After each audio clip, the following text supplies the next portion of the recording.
मैं हूं Vivek Singh, future IITian पे आपका स्वागत है। तो बच्चों, आज की क्लास में हम लोग पढ़ने जा रहे हैं डिफरेंशिएशन ऑफ इम्प्लिसिट फंक्शन। जिन बच्चों ने हमारे चैनल को सब्सक्राइब नहीं किया है वो प्लीज़ सब्सक्राइब कर लें और ज़्यादा से ज़्यादा बच्चों को इन्फॉर्म करें। देखिए बच्चों, हम लोगों ने क्या क्या पढ़ लिया है। अगर उसकी बात करें तो basic fundamental theorem on differentiation, first principle, ये तो पहले लेक्चर में ही कर लिए थे। दूसरे आगे के लेक्चर्स में हम लोगों ने चेन रूल उस पर बेस्ड क्वेश्चन किया।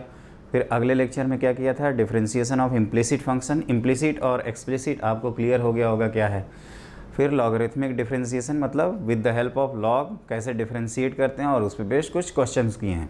तो अब हम लोगों के सिलेबस में क्या क्या बाकी है, तो डिफरेंशिएशन ऑफ पैरामीट्रिक फंक्शन एक, दूसरा पढ़ेंगे differentiation of one function with respect to another function, और तीसरा पढ़ेंगे हम लोग हायर ऑर्डर डेरिवेटिव, जिसमें सेकंड ऑर्डर, थर्ड ऑर्डर। वैसे IIT JEE और स्कूल का जो एग्ज़ाम होता है आपका बोर्ड का एग्ज़ाम, उसमें up to second order derivative है, लेकिन कुछ क्वेश्चन हम लोग थर्ड ऑर्डर, फोर्थ ऑर्डर तक भी करेंगे। तो ये हम लोगों को पढ़ना है। तो आप हेडिंग लिखिए डिफरेंशिएशन ऑफ पैरामीट्रिक फंक्शन। ये parameter is also a variable which links two or more variable. तो पहले तो यही लिख लो, ये पैरामीट्रिक क्या है। तो पैरामीटर के बारे में लिखिए। वेरिएबल और पैरामीटर में बेसिक डिफरेंस ये है कि पैरामीटर भी एक टाइप का वेरिएबल होता है, लेकिन उस वेरिएबल की स्पेशलिटी ये होती है कि वो x, y, z, जैसे हम लोगों को इन जनरल कोऑर्डिनेट ज्योमेट्री में x और y को कनेक्ट करते हैं, वेक्टर 3D में आप कह सकते हो कि x, y, z को कनेक्ट करते हैं, तो 2 या 2 से ज़्यादा वेरिएबल को लिंक करता है। तो आप इसको चाहें तो लिख लीजिए, parameter is a variable which links, या which links ही लिख सकते हैं, या connects to or more variable. दो या दो से ज़्यादा वेरिएबल जो हैं, टू और मोर वेरिएबल्स, मतलब दो या दो से ज़्यादा जो वेरिएबल हैं उनको कहेंगे हम लोग, उनको कनेक्ट करने वाला जो वेरिएबल है उस वेरिएबल को बोला जाएगा पैरामीट्रिक वेरिएबल। ठीक है। तो अब देखिए ध्यान से क्या होता है यहाँ पे। अब क्या होगा कि आपको x as a function of f of t दिया रहेगा, जैसे हमने t का एक्सप्रेशन बना दिया x का, उसी तरह से y भी दिया रहेगा g ऑफ t, और आपसे कहागा कि then find dy by dx। ये हम लोगों के सामने क्वेश्चन आएंगे। एक चीज़ और ध्यान रखना स्टूडेंट कि ये जो t लिखा हूँ ना, यहाँ पे थीटा भी हो सकता है, कोई नया वेरिएबल भी हो सकता है, जो आप चाहें। नॉर्मली हम लोगों के सामने जो दिखता है वो या तो t दिखेगा या तो थीटा दिखेगा। हम भी जो क्वेश्चन कराएंगे उसमें देखिएगा नॉर्मली थीटा और t दोनों ही दिखेगा। तो dy बाई dx निकालना है, तो इसको भी चेन रूल से डिफरेंशिएट किया जा सकता है। ध्यान से देखिए कैसे। तो we know that dy by dx equal to क्या लिखेंगे, dy by dt multiplied by dt by dx। हमने क्या किया, चेन रूल लगाया। जैसे y को x के रिस्पेक्ट में डिफरेंशिएट करना है, तो हमने y को पहले t के रिस्पेक्ट में डिफरेंशिएट कर दिया और टाइम्स t को x के रिस्पेक्ट में कर दिया। यही हम लोग करते हैं बाई चेन रूल से। चेन रूल ये हम लोग ऑलरेडी कवर कर चुके हैं, और जिन बच्चों की क्लासेज मिसिंग हैं वो ज़रूर देखें। बच्चों, जंप कर करके क्लास मत करो, ये मेरा पहले से ही सजेशन होता है। हम लोग IIT JEE और 12th की प्रिपरेशन कर रहे हैं, और साइंस स्पेशली, जानते ही हैं साइंस इज सिस्टमेटिक नॉलेज। तो इसमें आप सीक्वेंस में पढ़ोगे ना, तो हम नहीं भी आगे पढ़ाएंगे तभी भी पढ़ लोगे, लेकिन अगर सीक्वेंस को फॉलो नहीं करोगे तो लास्ट किसी भी स्टेप में आपको प्रॉब्लम होगी। ओवरऑल ये है कुल मिला के कंक्लूजन। तो ये देखो, ये dy बाई dt लिखा है, और इसको ध्यान से देखो। जैसे कि हमने बताया था first order derivative last class में, जो लास्ट क्वेश्चन किए थे, ये dy बाई dt है बेसिकली, और इसको क्या लिख सकते हैं, उल्टा लिखना होता था dx बाई dt। अगर मैं पूछूं कि dy बाई dt कितना है, तो आप क्या बोलोगे, g डैश t, और dx बाई dt कितना है, x का डिफरेंशिएशन t के रिस्पेक्ट में, तो f डैश t। तो बेसिकली यहाँ पे क्या करना है, आप ऐसे याद रख सकते हैं कि y as a function of t दिया है और x as a function of another function of t दिया है, तो आप उन दोनों का डिफरेंस t के रिस्पेक्ट में कर दीजिए और आंसर लिख लीजिए। एक सिंपल सा एग्जाम्पल कराऊँ, छोटा सा प्रॉब्लम। तो जैसे इफ़ x इक्वल टू, मान लीजिए आपके पास 80 स्क्वायर है और y की वैल्यू 280 है, तो आपको dy बाई dx चाहिए। ये वैसे हम लोग आगे पढ़ेंगे, Y square equal to 4ax का जो पैराबोला होता है उसी का ये पैरामेट्रिक रिप्रेजेंटेशन होते हैं। पैरामेट्रिक टर्म आया ना, तो ये उसी से रिलेटेड है। हम लोगों को इस कोऑर्डिनेट ज्योमेट्री में straight line, circle, parabola, ellipse, hyperbola सबके पैरामेट्रिक फॉर्म पढ़ने होते हैं, जो कि IIT JEE के पॉइंट ऑफ व्यू से बच्चों बहुत ही ज़्यादा इंपॉर्टेंट है, आपको पता होगा। तो देखिए, हैंस dy/dx इक्वल टू क्या लिखेंगे, तो dy/dt whole divided by dx/dt। और एक चीज़ ध्यान रखना, हमारा थोड़ा जगह कम रहता है इसलिए हम ऐसे लिखते हैं। कई बच्चे तो समझते हैं कि ये जो स्लैश है ना, इसी तरह से डिफरेंशिएशन को लिखा जाता है। बेसिकली इस तरह से लिख रहे हैं, लेकिन टाइम स्पेस कवर करने के लिए बच्चों ऐसे लिख देते हैं। और ये क्या हो जाएगा आपका, तो dy/dt कितना आएगा जी, तो 2a, और ये 2at, तो ये फाइनली आ जाएगा 1/t। और जैसे हम लोग यहाँ पे क्वेश्चन कर रहे हैं, इसी तरह से हमें सारा क्वेश्चन अटैम्प्ट करना है। तो मैं चाहूँगा कि इसको पहले नोट कर लीजिए। सबसे पहले पैरामेट्रिक डिफरेंशिएशन में क्या मिलेगा आपको, तो आपको है ना कि x और y को सर आपने किसी नए वेरिएबल के टर्म्स में लिखा होगा। उसके बाद तो आपको dy/dx निकालना है, तो आप dy/dt कर दीजिए और dx/dt कर दीजिए, और उससे आपका आंसर आ जाएगा। तो ये रहा आपका फाइनल एक्सप्रेशन, और इसको ध्यान रखिएगा। I hope it should be clear to all of you. मैं क्या सही हूँ, आगे बढ़ जाता हूँ और इस पर बेस्ट अब करते हैं हम लोग क्वेश्चन, क्योंकि आप जानते ही हैं मैथ्स में थ्योरी होती है इतनी, क्वेश्चन होता है इतना, और जो भी लर्निंग करनी है वो हमें क्वेश्चन से ही करना है। तो अब स्टार्ट करते हैं क्वेश्चन की सीरीज। तो लिखिए पहला क्वेश्चन। तो देखिए बच्चों, हमने एक साथ 3 क्वेश्चन लिख रखे हैं। पहले मैं चाहूँगा कि आप 1 बाई 1 लिखिए। क्वेश्चन आपके सामने लिखा रहेगा जब तक मैं डिस्कशन नहीं कर देता हूँ। आप चाहें तो वीडियो रोक के आप आराम से अटैम्प्ट कर लीजिए बच्चों। मैं इसलिए कहता हूँ क्योंकि अगर आप खुद से कर लोगे तो ये हमारे लिए बहुत ही खुशी की बात होगी कि हमारे जो स्टूडेंट हैं वो सेल्फ कर रहे हैं, सेल्फ मोटिवेटेड हैं, जो कि आप भी जानते हो एक बहुत बड़ा फैक्टर होता है किसी भी एग्ज़ाम में सेलेक्ट होने के लिए। तो और नहीं अगर आता है तो कोई परेशान होने की ज़रूरत नहीं है। आपके विवेक सिंह हमेशा रेडी हैं, विवेक सर, और हमेशा आपकी हेल्प करने के लिए तैयार हैं। तो यू डोंट माइंड, आप ध्यान से देखिए।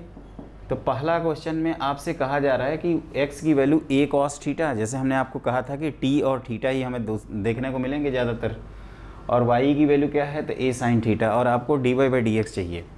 तो since x equal to a cos theta, y equal to a sin theta, और आपको dy/dx चाहिए, तो आप एक चीज़ का ध्यान रखिएगा कि एग्ज़ाम में जब भी आप बोर्ड का पेपर देते हैं या स्कूल एग्ज़ाम देंगे या कोई भी टेस्ट देंगे, सब्जेक्टिव टेस्ट, तो उसमें आप प्रॉपर लिखिएगा। यहाँ पे शॉर्टकट मत मारिएगा, ये मेरा सजेशन है।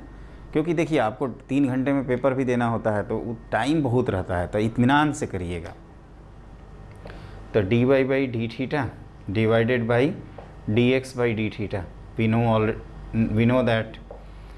तो dy/d थीटा कितना होगा, तो a cos थीटा, साइन का डिफरेंशिएशन cos और cos का माइनस साइन, तो ये कितना आ जाएगा आपका माइनस tan थीटा। एक सिंपल सा क्वेश्चन आ गया आपका, ये हो ही गया। क्या मैंने कहा कि आप सिंपल पैरामेट्रिक डिफरेंशिएशन जानते हैं, तो देख रहे हो ना कितना आसानी से क्वेश्चन हो जा रहा है। इसी तरह से आपके सारे क्वेश्चन हो जाएंगे, बस फ़र्क ये रहेगा कि थोड़ा सा लेवल हम बढ़ा देंगे और कुछ नहीं। दूसरा क्वेश्चन में अगर बात करें तो dy/dx चाहिए, तो x की value a times theta plus sine theta दी है, और y की वैल्यू है a times 1 minus cos theta. आप चाहो तो पहले इंडिविजुअली भी निकाल सकते हो, हेंस dy/dx। तो ये क्या करेंगे, dy/d theta whole divided by, ये d है बच्चों ध्यान रखना, dx/d थीटा, और dy/d थीटा कितना होगा, तो a टाइम्स 1 का 0 और cos का minus sine whole divided by ये a times 1 plus cos theta. एक चीज़ ध्यान रखना है, आप यहाँ पे भी देख रहे हो कि आपका a कैंसिल हो जाएगा, और हाफ एंगल आप फॉर्मूला लगाओगे तो क्या होगा, इसका होता है 2 साइन थीटा/2 कॉस थीटा/2 whole divided by 2 cos square थीटा/2। तो एक कॉस का टर्म कैंसिल हो गया और आपको पता चलेगा कि आंसर आ रहा है tan ऑफ थीटा/2। तो इस तरह से आपका ये दूसरा पार्ट भी हो गया। इसमें नई चीज़ आपने क्या देखी, तो नई चीज़ हम लोगों ने हाफ एंगल फार्मूला देखा, जो कि हम लोगों को बचपन से आता है, मतलब ट्रिग्नोमेट्री में ऑलरेडी पढ़ रखे हैं, और अगर नहीं पढ़े हैं तो कोई बात नहीं, हम जल्दी ही रिवाइज़ करा देंगे उसको भी। तो आई होप इतना आपको आता है। तो ये भी एक सिंपल सा ही क्वेश्चन हुआ। अब आप सोच रहे होंगे कुछ ट्रिकियर कराइए, तो बच्चों पेशेंस रखो, पेशेंस रखोगे तो हर चीज़ सीख जाओगे। तो ये हो गया पहला। दूसरा क्वेश्चन इसमें कुछ था नहीं, हम इसी लगे आपका तीसरा भी क्वेश्चन कर देते हैं। इसमें मेन आप ये ध्यान रखिए कि पहले, दूसरे और तीसरे में क्या डिफरेंस है। तो कहोगे सर कुछ डिफरेंस नहीं है, इसमें dy/dx निकलवा के और आप t की वैल्यू π/2 पुट करा रहे हो। तो ये हम सिंप्लीफाई करेंगे नहीं, स्ट्रेट फॉरवर्ड पुट कर देंगे। तो थर्ड देखिए, तो सिंस y की वैल्यू क्या है, तो a cos t, x कितना है, एक मिनट, दोनों y हो गया है तो एक को x कर लीजिएगा, क्या फ़र्क पड़ता है, आप किसी को भी x कर सकते हैं, ये तो हम जस्ट सीख रहे हैं। ये मैंने माई मिस्टेक यहाँ पे क्या लिख रखा है, y लिखा था, तो इसको आप x कर लेना। तो x की वैल्यू a cos t है और ये y कितना है, तो a times t minus sine t। अब हमें चाहिए dy/dx, तो dy/dx। अब कई स्टूडेंट माइंड मत करिएगा कि वहाँ बाई मिस्टेक, हम भी एक इंसान ही हैं, गलत हो सकते हैं थोड़ा बहुत, लेकिन आपको कंसेप्ट नहीं सिखाएंगे गलत, आपको 100% कंसेप्ट सही सिखाएंगे, जिससे आपका अच्छे से अच्छा सिलेक्शन हो और कॉलेज मिले। तो ये मैं कह रहा था बच्चों कि ये dy/dx लिखोगे तो कहोगे कि ऐसा सर आगे बढ़ जाएंगे, dy/dt whole divided by dx/dt। नया चीज़ क्या था, इसमें थीटा थे, अब t आ गया। और dy/dt कितना होगा, तो a टाइम्स t का 1 और इसका cos t का 1 और sin t का डिफ्रेंसिएशन cos t और cos t का माइनस sin t। अब अगर यहाँ पे देख ही रहे हैं कि dy/dx की वैल्यू आ गई, आप चाहें तो इसको सिंप्लीफाई भी कर सकते हैं या ऐसे ही छोड़ दीजिए, अपॉन माइनस साइन टी। और आपसे पूछा जा रहा है कि dy/dx at t equal to which point, तो π/2। तो क्या लिखोगे, तो 1 माइनस cos π/2 कितना होता है बच्चों, 0, और साइन -1, तो ये फाइनली आ गया आपका -1 के इक्वल। तो इस तरह से हम लोगों ने बेसिक क्वेश्चंस किए हैं जो आपके लिए इम्पॉर्टेंट है, और इसी तरह के क्वेश्चन आगे मिलेंगे। बस फ़र्क ये रहेगा कि ये थोड़ा सा लेंदी एक्सप्रेशन होता जाएगा। तो अब हम लोग अपना करते हैं फोर्थ क्वेश्चन। फोर्थ क्वेश्चन बच्चों हमने बोर्ड पे ऑलरेडी लिखा है, ताकि आपका टाइम बचे, आप आराम से वीडियो रोक के अटेम्प्ट करिए। देखिए बच्चों, ये बार बार हमें भी बोलना अच्छा नहीं लगता है, आप यहीं रखिए। आप 2-3 क्लास हमारी देखेंगे तो आपको समझ में आ ही जाएगा कि विवेक सर कैसे क्लास ले रहे हैं। तो आप आराम से क्वेश्चन नोट करिए, ये एक अच्छा क्वेश्चन है और इसमें हमें प्रूव करना है। x की वैल्यू है sec theta minus cos theta, y की वैल्यू है sec to the power n minus cos to the power n theta, और आपको प्रूफ करना है x² प्लस 4 टाइम्स dy/dx का whole square equal to n² times y² plus 4। इसमें important ये है बच्चों कि ये dy/dx आया है, तो हम लोग भी पहले क्या करेंगे, dy/dx ही करेंगे। तो स्टार्टिंग में dy/dx, पहले तो x की वैल्यू क्या दी हुई है, तो sec theta minus cos theta, और y की वैल्यू कितनी है, तो आप जल्दी आप खुद से भी लिख सकते हैं। तो ये है आपका sec theta, sec to the power n theta minus cos to the power n theta. यहाँ तक हो गया। अब हम लोग क्या करते हैं, अपना dy/dx निकालते हैं। तो dy/dx इज़ क्या लिखेंगे, तो कहोगे कि सर dy/d थीटा लिख दीजिए, whole divided by dx/d theta लिखिए। यहाँ तक लिख लेंगे, एक बार सही से देख लेना। अब हम इसको डिफ्रेंशिएट करने जा रहे हैं, तो n पहले कौन सा रूल लगाएंगे, चेन रूल। तो sec of theta to the power n-1 power का हो गया, अब sec का, तो sec theta into tan theta. और आप ध्यान से देखिए इस दूसरे वाले का, तो -n cos of theta to the power n-1 और cos थीटा का minus sine theta, whole divided by dx/d theta में। तो sec थीटा का हो जाएगा sec theta into tan theta, और माइनस कॉस का हो जाएगा प्लस साइन थीटा। यहाँ तक समझ में आ रहा है। अब देखिए क्या करना है हम लोगों को, यहाँ पे बेसिकली जो है वो सिंप्लीफिकेशन है। एक चीज़ आप रियलाइज़ कर रहे होंगे कि ये माइनस ऑफ माइनस प्लस हो गया और n आपका बाहर आ गया। तो n को इनफैक्ट हम लोग क्या करते हैं, dy/dx को आप चाहें तो होल स्क्वायर भी कर सकते हैं, क्योंकि आप कह सकते हो कि सर ये होल स्क्वायर किया गया है तो हम क्यों पीछे रहें, हम भी स्क्वायर करेंगे। तो और यहाँ पे क्या हो गया, n² बाहर आया। अब थोड़ा ध्यान से देखना बच्चों, तो यहाँ पे ये दोनों मिलके कितने हो जाएंगे, तो sec to the power n बन जाएगा फिर से। और ये आप एक बार मैं लिख देता हूँ इसको, ठीक है ना। तो देखिए, तो सेक टू दी पावर, पहले तो dy बाई डी एक्स को ही लिखा जाए, इत्मीनान से करिएगा, जल्दीबाजी मत करिएगा यहाँ पे। तो देखिए मैं ये कह रहा था कि आप इसको पहले लिख दीजिए n sec of theta whole to the power n times tan theta, यहाँ तक हो गया। और यहाँ पे n आप इसको भी लिख सकते हैं, आप ध्यान से देखो तो tan थीटा लिख दो और फिर cos of theta to the power n-1 की जगह n कर सकते हैं, होल डिवाइडेड बाई, नीचे से tan थीटा आप कॉमन ले सकते हैं और tan थीटा जैसे कॉमन लेंगे तो सेक थीटा प्लस क्या हो जाएगा, ये sec theta plus cos theta बन जाएगा। और न्यूमरेटर से भी देखो बच्चों तो n tan थीटा कॉमन आ जाएगा, तो this is n times tan theta common और आएगा sec to the power n theta plus cos to the power n theta whole divided by tan theta times sec theta plus cos theta. यहाँ तक I hope सब लोगों को clear हो गया होगा। और सबसे इम्पॉर्टेंट आपको एक चीज़ नहीं समझ में आ रही होगी कि ये tan थीटा कैसे बाहर आ गया। जैसे कई स्टूडेंट नॉर्मली ऑफलाइन क्लासेज में यही डाउट पूछते हैं इस क्वेश्चन में कि सर ये tan कैसे बाहर आया। तो आप एक काम कर सकते हो कि ये साइन जो है इसको कॉस से डिवाइड कर दो और कॉस से मल्टीप्लाई कर दो। तो जब कॉस से आप डिवाइड करोगे तो ये क्या बन जाएगा, tan, और जो कॉस से मल्टीप्लाई करोगे वो यहाँ पे है और जो tan था वो बाहर आ गया। इसी तरह से हुआ है, जैसे यहाँ तो ऑलरेडी tan था ना और यहाँ भी tan ला दिया हमने। आप एक बार मल्टीप्लाई करके भी चेक कर सकते हैं, तो आपको एहसास होगा कि ये tan भाई साहब लोग कैंसिल आउट हो गए। और उसके बाद हम लोगों ने क्या किया, और एक चीज़ और देखिए, आप क्वेश्चन तो आई होप सब लोग नोट कर लिए होंगे, तो इसको मैं हटा देता हूँ।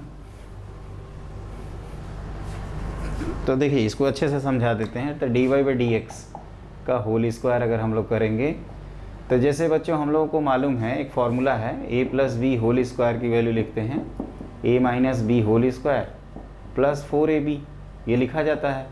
तो उसी लॉजिक पे बेस्ड है। यहाँ पे इन दोनों का जो प्रोडक्ट है वो 1 है और इन दोनों का प्रोडक्ट 1 है।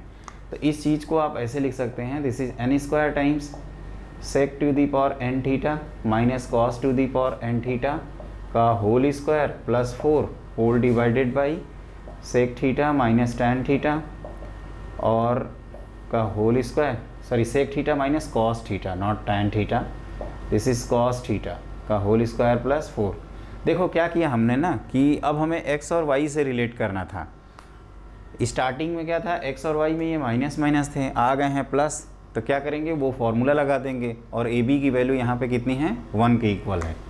तो आप ध्यान से देखो इसको हम लोग क्या लिख सकते हैं, this is y and this is x, तो ये हो जाएगा आपका n स्क्वायर टाइम्स क्या लिखेंगे इसको y, तो y square plus 4 whole divided by x square plus 4। तो आप यहाँ से कह सकते हो कि ये क्रॉस मल्टीप्लाई जब होगा तो x square plus 4 times dy by d x का whole square, this is equal to n square times y square plus 4। तो ये हो गया एक सिंपल सा क्वेश्चन, जिसमें इम्पॉर्टेंट क्या है आपके लिए, इम्पॉर्टेंट ये है कि आप पेशेंस से चेन रूल लगाइए। कहने के लिए पैरामीट्रिक फॉर्म है, वैसे है ट्रिगो का प्रॉब्लम। उसके बाद मैं क्या कह रहा हूँ कि ये जो a प्लस बी का होल स्क्वायर आया है इसको आप लिख दीजिए a माइनस बी का whole square plus 4ab type, और फिर ab कितना है यहाँ पे, तो 1 के इक्वल है। तो इस तरह से आपका क्वेश्चन सॉल्व हो गया। I hope everything is okay. यहाँ पे जो बच्चों है ना उसको एकदम हम कहेंगे, कई बच्चे देखिए परेशान हो जाते हैं कि सर ये नहीं समझ में आया आपका, ये जो स्टेप है ना इस स्टेप में हमें प्रॉब्लम है। तो देखो बच्चों, कितना भी आप सिंपल मतलब एवरेज होंगे, आपको इतना तो पता होगा ना, एवरेज नहीं हर बच्चा टैलेंटेड होता है, यू डोंट माइंड। मतलब मैंने कहने का ये है, हो सकता है आपको इस स्टेप में प्रॉब्लम हो तो आप खुद से लिखो, साइन को क्या लिखते हो, टैन को क्या लिखते हैं, तो साइन बाई कॉस। जब आप खुद करोगे ना यहाँ पे तो अपने आप सॉल्व हो जाएगा। यहाँ पे जो लॉजिक था वो हमने बता दिया अपनी तरफ से। और अगर किसी बच्चे को इसके बावजूद भी दिक्कत होती है तो वो ज़रूर कमेंट बॉक्स में रिप्लाई करे कि सर ये हमारे को इस स्टेप में दिक्कत है।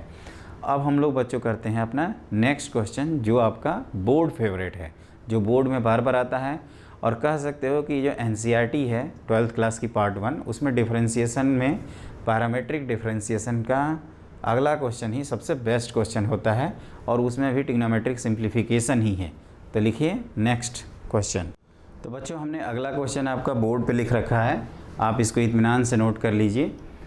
ये क्वेश्चन है x equal to sine cube t upon square root of cos 2t, y equal to cos cube t upon square root of cos 2t, then prove that dy by d x equal to minus cot of 3t। ये prove करना है।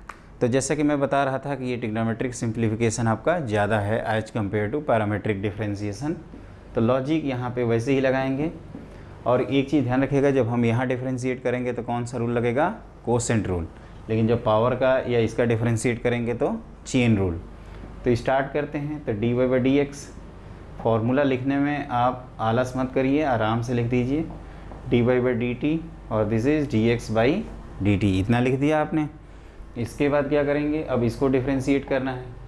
तो पहले denominator का differentiation, तो cos 2t times 3 cos square T into cos T का minus sign T. एकदम patience से लिखना बच्चों, नहीं तो इसमें बहुत झोल मोल होता है।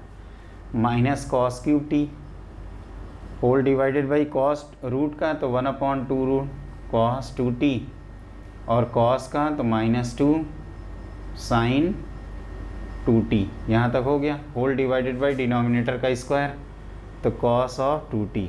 ये तो अभी d y by d t हुआ, देख ही रहे हैं ना, इतना लेंदी। अब d x by d t निकाला जाए तो similarly denominator square root of cos of 2t times 3 sine square t cos t, minus यहाँ पे क्या लिखेंगे, तो minus sine cube t whole divided by 1/2 times cos of 2t, और उस साइन इसका क्या होगा, तो -2 साइन 2t। एकदम पेशेंस से आप एक बार देख लीजिए। ये 2 बेसिकली 2t की वजह से आ रहा है। होल डिवाइडेड बाई क्या लिखेंगे, यहाँ पे भी डिनोमिनेटर का स्क्वायर तो रूट हट जाएगा। पहली चीज़ तो ये हुई कि ये कैंसिल हो गया। उसके बाद क्या है, उसके बाद देखो क्या है, मेनली क्या होता है इसमें, क्यों बच्चे फंसते हैं।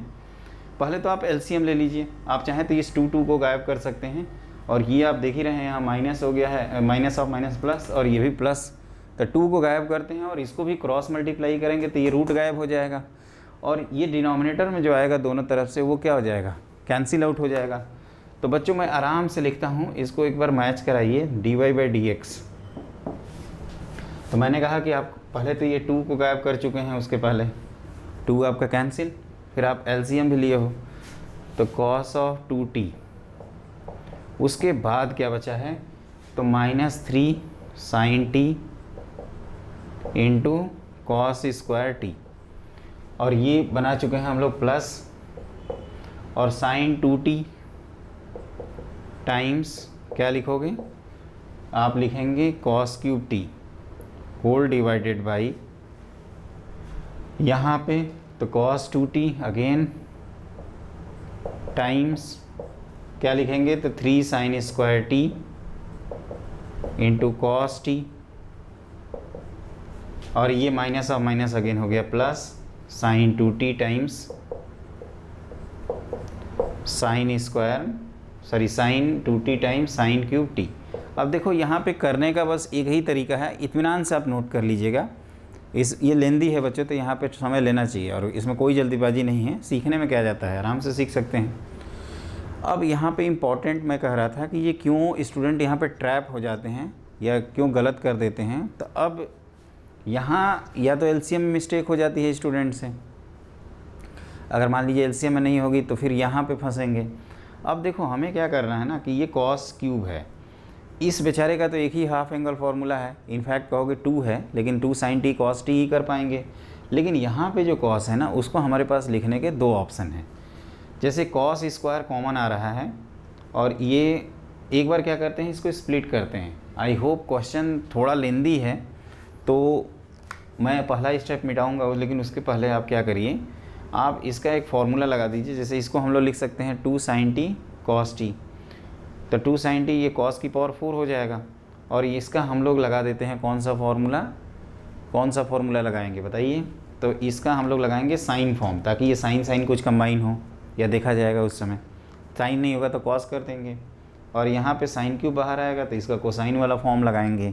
तो एक एक करके मैं यूज़ कर रहा हूँ। तो मैंने कहा कि इसको आप लिखिए 1 माइनस 2 साइन स्क्वायर टी, और ये -3 sine t cos square t, है ना। ये थोड़ी जगह मेरे पास कम पड़ रही है, तो मैं एक स्टेप ऊपर लिख देता हूँ इसको। आई होप आप क्वेश्चन नोट कर लिए होंगे, ये वाला भी स्टेप।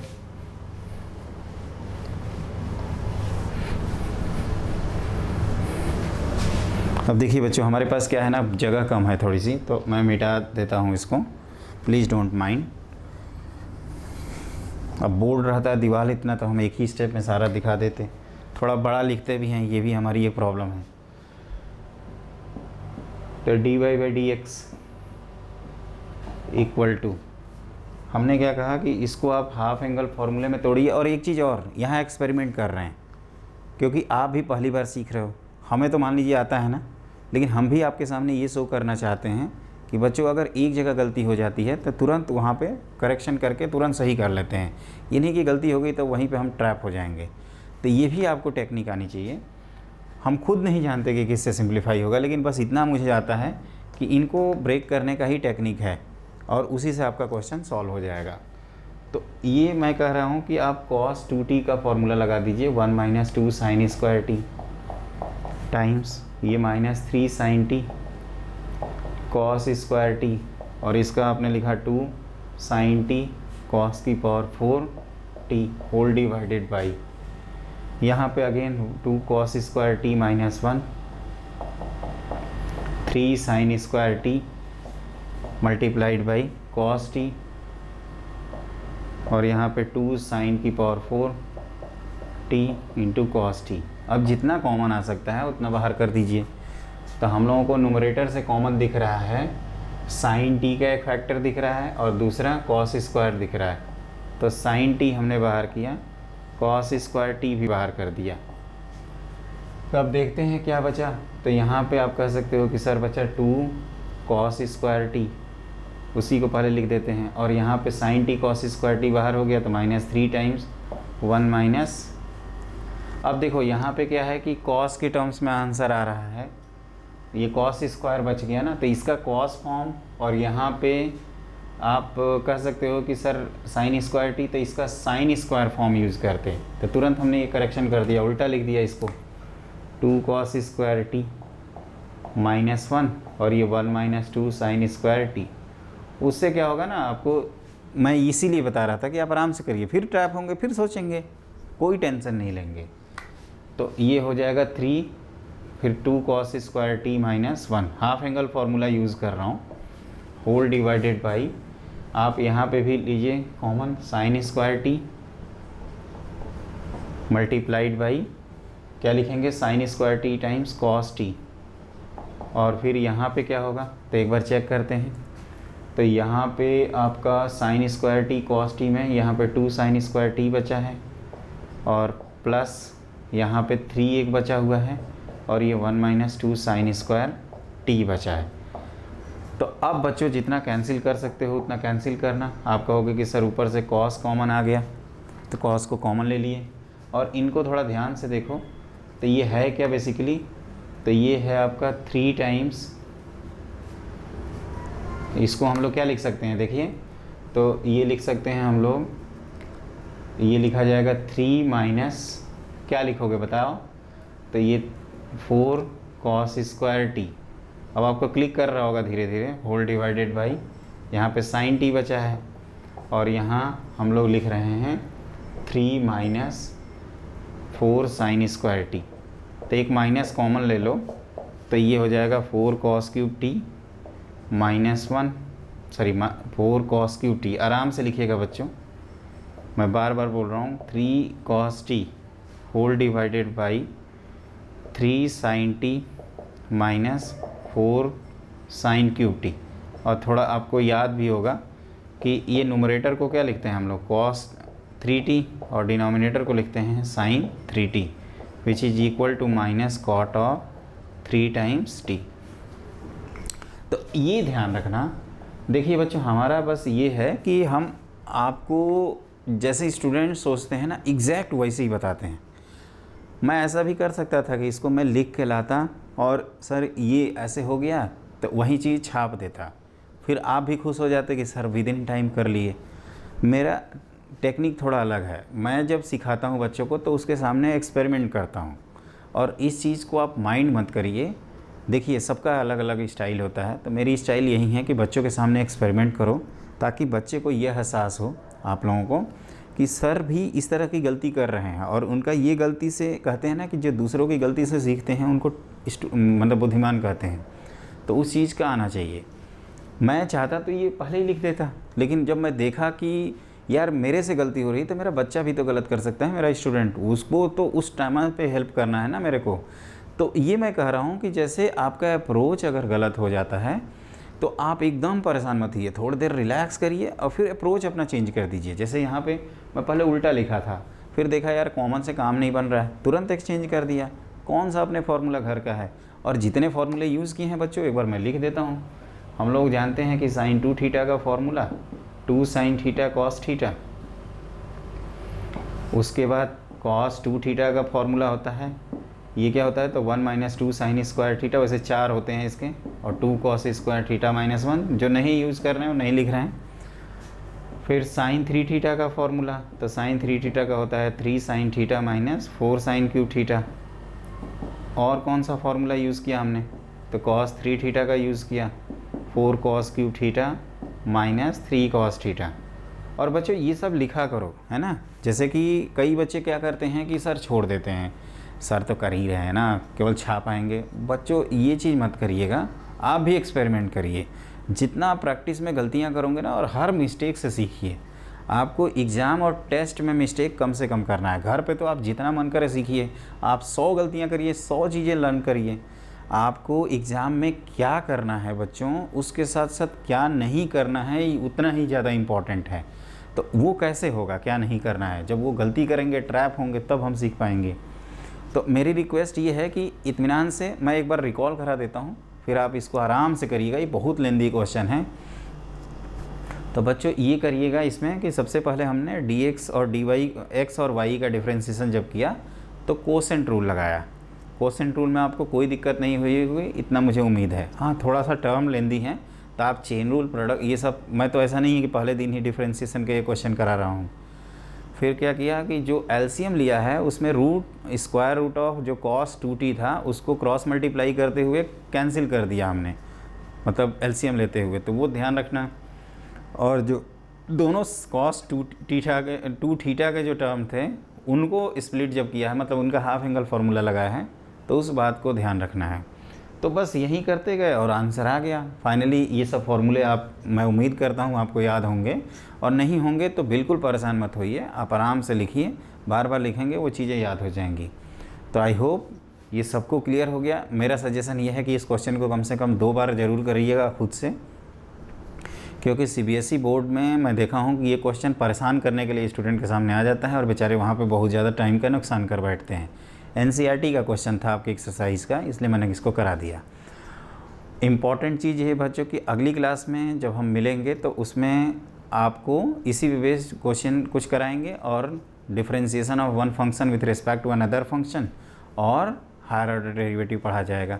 लेकिन आप हमारे चैनल को प्लीज़ लाइक और सब्सक्राइब करिए और ज़्यादा से ज़्यादा बच्चों को शेयर करिए। आज की क्लास के लिए बस इतना ही। Have a great day.